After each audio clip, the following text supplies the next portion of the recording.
Yo, what's up men, what's up? Magandang hapon po dito sa Nunhabatan City of Lamut.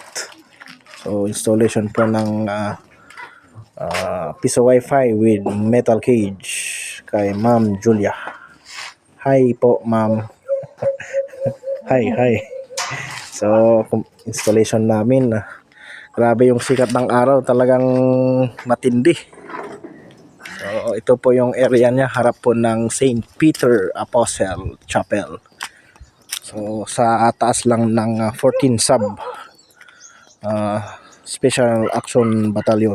So, ito po yung area ni Madam. Ayun, then so may tindahan sila. So, maraming salamat po sa nagpa-install at si Jay Skytech na nag-install. Kasama ko at si Baby Whitney at si Blacky Narusi. Sa mga gusto pong magpa-install dito sa Lamut area ng kanilang piso wifi with metal cage, complete package na po.